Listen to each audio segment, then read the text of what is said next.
So I definitely do not like water ramps either. They're and I just think that they're pretty boring, and especially on those really like either really cold or really hot days, like especially those you get in the water and then everything is like 10 pounds heavier. They have to hike up such a long set of stairs just to fix something that's like this big. It just like doesn't seem worth it. And so I'm definitely trying to like them more, but like it's difficult. So how did you change your outlook? How did you do Yeah, I'll tell you how. So it's a few things.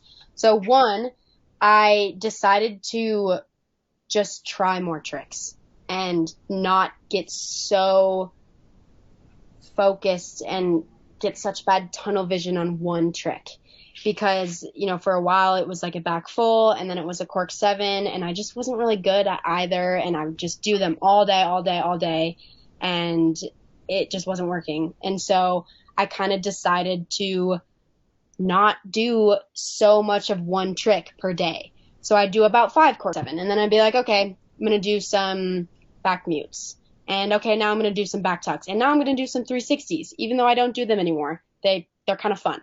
And so that helped, just kind of adding some variation. And that, it can only help your jumping, just trying more tricks and like improving your air awareness. So that in itself is training. You're not avoiding training. You're almost just broadening your training and making it better.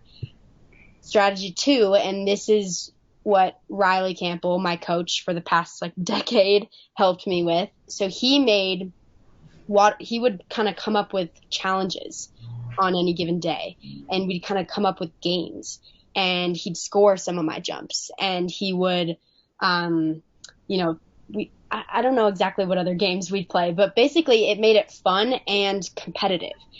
And so I realized that water ramping is so far away from the competitive season, and it feels like, that's so far away. And for someone like me who is very competitive and needs that outlet, it was a really big motivator for me to go up the stairs and be like, okay, like I'm supposed to land like 1 foot to the right.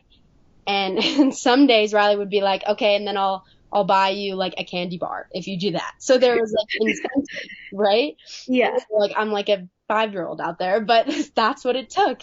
And so kind of just adding that little competitive piece, and then I'd kind of compete with my teammates too.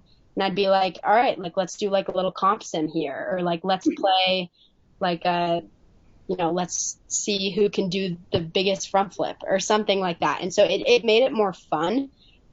First, like that was the most important, was that it was more fun. And then when it got fun, I started seeing so many more improvements in my jumping. You've been listening to The Happy Podcast with your host, Ava Keenan, a podcast about mogul skiing, success, and happiness. Be sure to check us out at avakeenan.com. And until next time, happy skiing.